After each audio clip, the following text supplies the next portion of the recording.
वेदांत, तुला आम्ही सगळीकडे शोधतोय आणि तू इथे लपून बसलायस? लाज नाही वाटत? काय विचारते मी? घर सोडून गेलास, फोन उचलत नाहीयेस, मग इथे का लपतोयस आता?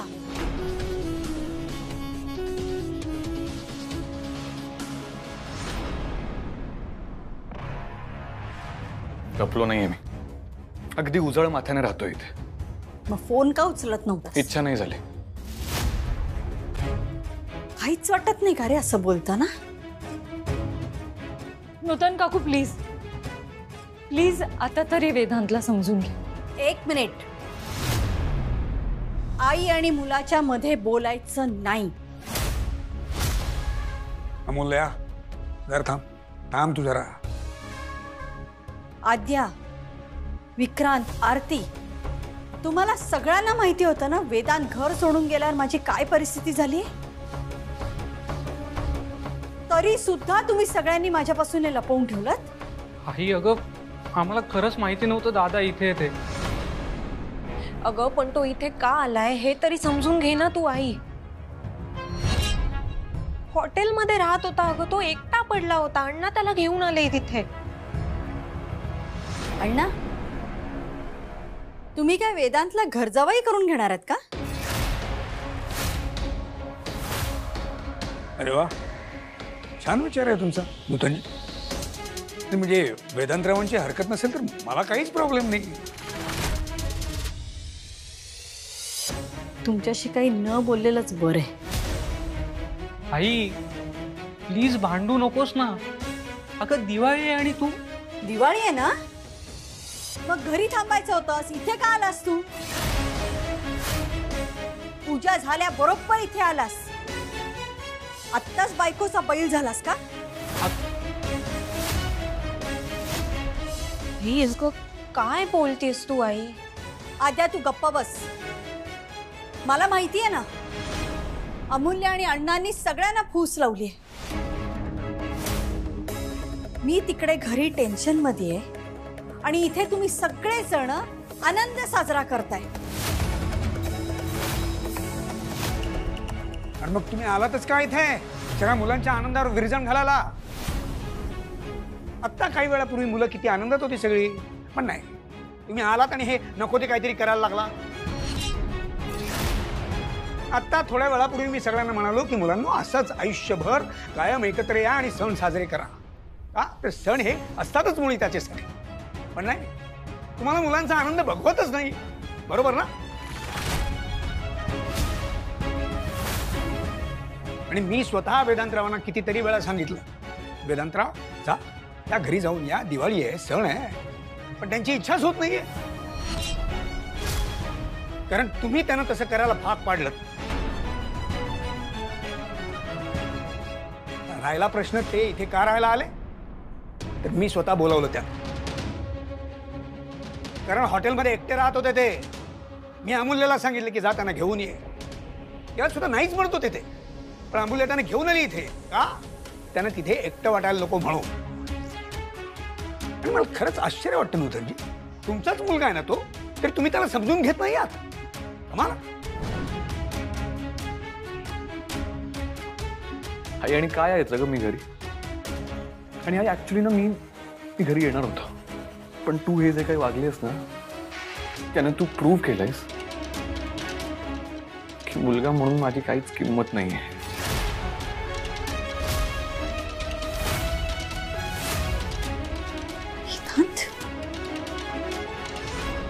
आणि आई,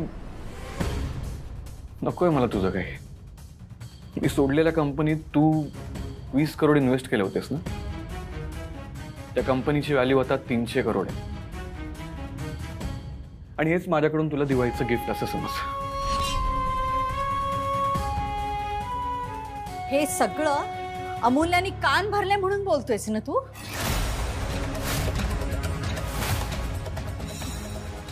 लग्न आधी ही परिस्थिती आहे, लग्नानंतर काय करशील देव जाणे.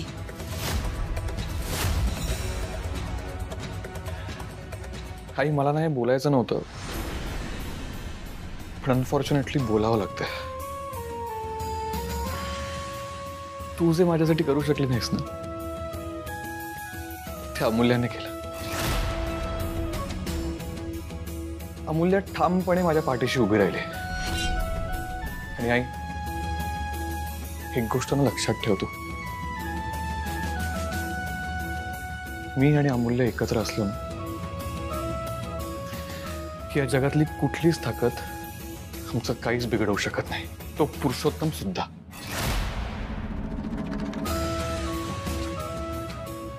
आणि आई, तू ना प्लीज जात आहे. तू माझी दिवाळी खराब केली आहेस तेवढं पुरे. ह्या सगळ्यांची दिवाळी नको करूस खराब. जा तू. वेदांत,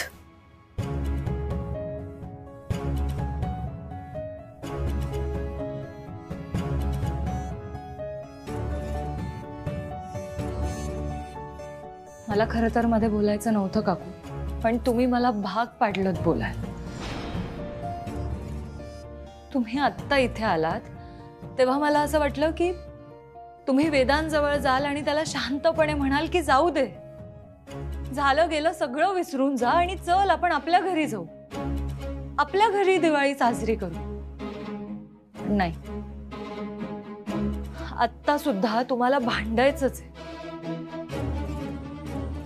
वेदांतला सुखरूप बघून आनंदी होण्याऐवजी तो इथे आमच्या घरी आहे हे बघून तुम्ही त्याला वाटेल ते बोलताय. ह्यामुळे काय ना काकू, त्याची घरी येण्याची जी काही शक्यता होती ती सुद्धा संपवलीत तुम्ही.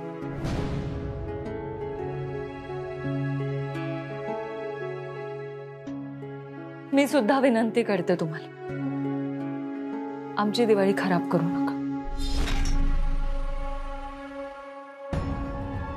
ठीक आहे, माझी पण वेळ येईल. मग मी बघते कोणाचं काय करायचं ते.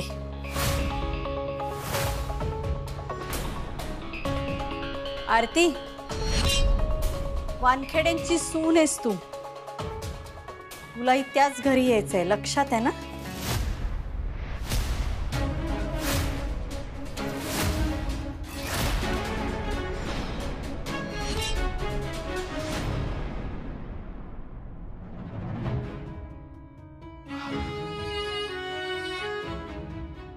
अण्णा,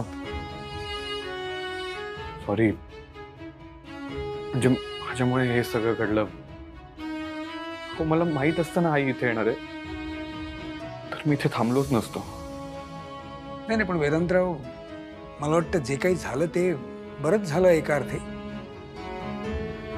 म्हणजे त्यांना तुम्ही सुखरूप आहात हे कळलं. शिवाय आपण सगळे जे काही बोललो त्यामुळे कदाचित त्यांच्या डोक्यात प्रकाशी पडेल. नाही, तसं झालं तर बरंच होईल. पण आईचा राग.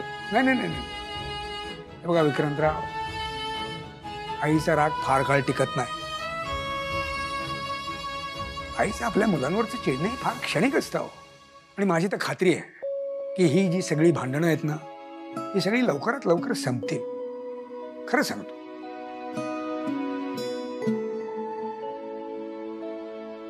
वेदांतराव, थोडंसं स्पष्टच बोलतो. म्हणजे तुमचं हे असं अचानक घर सोडणं मलाही पटलं नव्हतं खरं तर. हा, म्हणजे थोडं समजून सामोपचाराने मार्ग सापडला असता, निघाला असता एखादा मार्ग. पण त्यांनी टोक गाठलं म्हणून तुम्ही सुद्धा टोक गाठलं. अर्थात तुमच्या जागी मी असतो तर मी सुद्धा हेच केलं असतं. पण मला आत्ता वाटतंय की हे फार ताणण्यात अर्थ नाही. तुम्ही सुद्धा तुमची आई आणखीन दुखावली जाणार नाही याचा विचार करा. काय पटतंय ना? प्लीज. हे काय, तुमचे सगळ्यांचे चेहरे असे का झाले? अरे, दिवाळी साजरी करण्यासाठी एकत्र आलोत ना आपण. मग असे चेहरे करून दिवाळी साजरी करणार आहात का? चेहरे पाडू? हे बघा, तुम्ही जर असेच जर शांत राहणार असाल, दंगा करणार नसाल, तर मी माझ्या खोलीत जातो आणि माझं नाही अण्णा, प्लीज. अरे मग हसा खेळा, छान गप्पा मारा ना. काय चाललंय तुमचं? आणि काय ग अमूल्या, अगं तू सगळ्यांना छान वाटावं, सगळ्यांनी हसावं म्हणून नेहमी प्रयत्न करतेस आणि तूच आता चेहरा पाडून बसलीस. काय चाललंय तुझं? सॉरी अण्णा. चला चला चला सगळ्यांनी जेवून घेऊया आपण. छान जेवता जेवता मस्त गप्पा मारूया. या चला चला या या.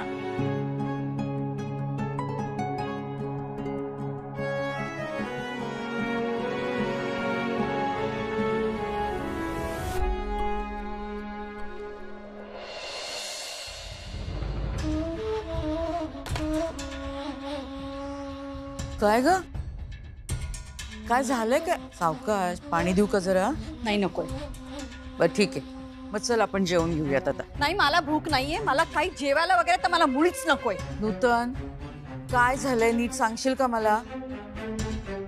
आपल्याला वेदांची खूप काळजी वाटत होती ना. घर सोडून गेलाय बिचारा, कसा असेल, कुठे असेल. पण तो त्या अमूल्याकडे मजेत आहे. नाही नाही, सगळीच मुलं मजेत होती तिथे. एकालाही वाटलं नाही की आई घरी आहे, दिवाळी आहे, जाऊन तिला भेटावं. पण नाही. मग तू वेदांतला घरी घेऊन का नाही आलीस? त्याची घरी यायची इच्छा हवी ना. मी त्याला समजवायला गेले तर 4 शब्द त्यांनी मलाच सुनावले. मग मलाही राग आला, मी पण चिडले, मीही बोलले. छान, म्हणजे ऐन दिवाळीत तिथे जाऊन आरडाओरड करून आलीस, हो ना? अगं ओरडू नको तर काय करू? वेदांसाठी जीव तुटतो माझा. आणि हा मुलगा, हा अमूल्याकडे मस्त मजेत आहे. मी सांगते ना तुला, त्या अमूल्य आणि अण्णांनीच फूस लावली आहे त्याला. काही काय बोलतेस तू? अगं ती परकी लोक जवळची वाटायला लागली आहेत त्याला. आणि आपली आई परकी वाटते त्याला. ही परिस्थिती कशामुळे आली नूतन? सांग ना. हे बघ वेदांत आज ना उद्या घरी नक्की परत येईल. पण जर तुला वस्तुस्थिती लक्षातच येत नसेल तर मी काय बोलणार ना. म्हणजे हेच की वेदांबद्दल तू चुकीचं वागतेस असं नाही वाटत तुला? मी हा निर्णय खूप विचार करून घेतलाय. मला नाही वाटत. मुळात हा निर्णय तू तुझ्या डोक्याने घेतलायस असंच मला वाटत नाही. काय म्हणायचंय तुला? मला काय म्हणायचंय ना ते तुला व्यवस्थित कळलंय नव्हतं. चल आता राग सोड आणि जेवून घे आधी. नाही नको, पोट भरलंय माझं. हो, आणि अजून एक गोष्ट, हे जे काही सगळं चालू आहे ना, ह्यामध्ये अजिबात पडायचं नाही. काय?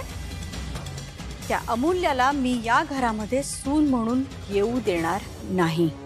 अगं नूतन,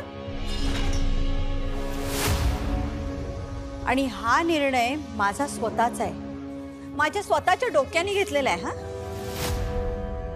त्यामुळे यामध्ये बदल होणार नाही. मी अमूल्याला या घराचं माप ओलांडून आत नाही येऊ देणार.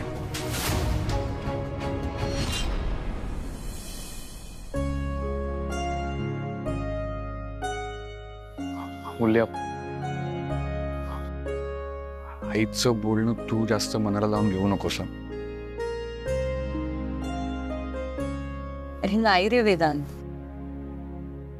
तेवढं कळतं. मग by the way Vedanta, gift खूप छान होतं. काय? खरंच खूप मौल्यवान गिफ्ट. तू बरं झालं तू ते कोणासमोर बोलली नाहीस. नाही, मी कोणासमोर बोलणारच नव्हते. पण लक्षात ठेवा चिठ्ठीत काय लिहिलंयस. काय? तू ऋणात आहेस माझ्या. वेळ आल्यावर व्याजा सकट वसूल करेन. आवडेल मला.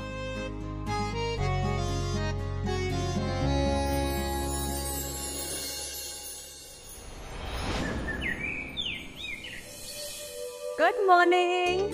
Good morning. अचानक कशी काय आलीस? असंच सहज आले. ये बस बस. काय ग, कशी आहेस? मी मस्त म्हणजे तुम्ही कशा आहात? चाललंय.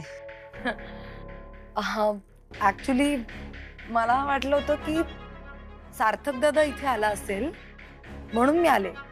नाही म्हटलं दादा इथे आला असेल तर भाऊबीज पण इथेच होऊन जाईल. कसलं काय? त्या अमूल्याने सगळ्यांना फूस लावली. सॉरी म्हणजे? सगळे अमूल्याकडे गेलेत. ओके. नाही ऍक्च्युली दरवर्षी भाऊबीज अमूल्याकडेच होते, पण आता मला वाटलं की सार्थक दादा आणि आद्या वहिनीचं लग्न झालंय, वहिनी इकडे आली असेल भाऊबीजेला, मग दादा पण इथेच असेल म्हणून मी इथे आले. काही नाही ग, ती अमूल्या तुझी बहीण आहे ना ग, तिच्यामुळेच होतं हे सगळं. काकू मला नाही वाटत की वेदांत अमूल्याचं सगळंच ऐकत असेल.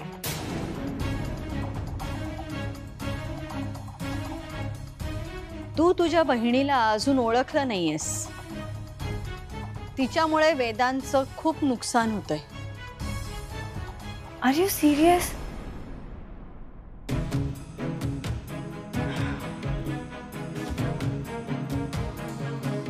काकू नाही, तुम्ही आता वेदांचा विषय काढलाच आहे तर मला थोडं बोलायचं होतं तुमच्याशी.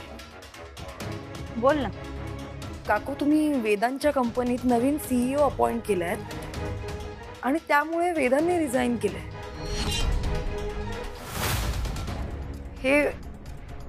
हे पटतंय तुम्हाला?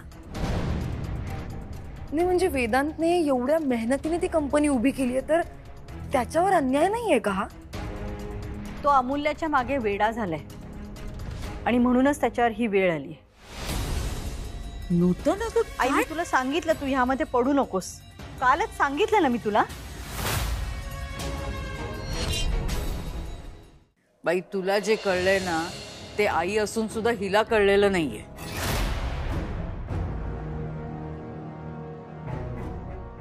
आणि मला जे कळतंय ते तुम्हाला कळत नाहीये. हो ग बाई, जगात जी काय अक्कल आहे ना ती फक्त देवाने तुला दिली आहे. एक सांगू का, आत्ता मला कळतंय की वेदांत किती सॉर्टेड होता. प्रेमात न पडणं, फक्त आणि फक्त कामावर फोकस करणं. He was correct. आणि आता तोच वेदांत अमूल्याच्या प्रेमात वेडा झालाय. आणि म्हणूनच मला नवीन CEO आणण्याचा निर्णय घ्यावा लागला. अगं आणि हा निर्णय मी वेदांतला मदत होईल म्हणूनच घेतला होता ना. फॉर एक्झाम्पल आता मी आणि विक्रांत आम्ही एवढी मेहनत घेतोय आमच्या कंपनीसाठी आणि उद्या माझ्या पप्पांनी कोणीतरी दुसरंच माझ्या डोक्यावर येऊन बसवलं तर मला चालणार आहे का? नाही ना. मला त्या गोष्टीचं वाईटच वाटणार. वेदांच्या बाबतीत पण सेम झालंय. आपलं स्वप्न हिरावून घेतल्यासारखं झालं ना हे. मग एनिवे आय होप सगळं लवकर नीट होईल. मी येते, मी अमूल्याच्याच घरी जाते. आणि तुम्हाला दोघींना happy Diwali. Enjoy. Happy Diwali. Happy Diwali. Bye bye. सारिकाचं विक्रांतशी लग्न झालं असतं तर किती बरं झालं असतं ना.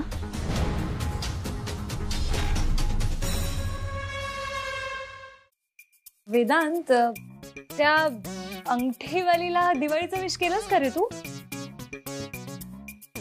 ऍक्च्युली त्या अंगठीवालीमुळेच माझी दिवाळी इतकी मस्त गेली. म्हणजे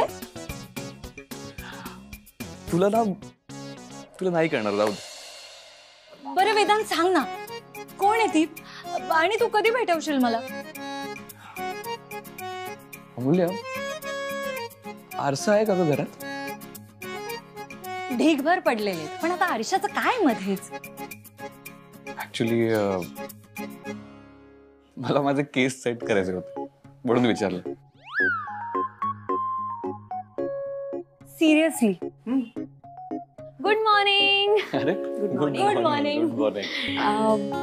विक्रांत कुठे आहे? विक्रांतला पाहिलं का? नाही ग. असा काय हा?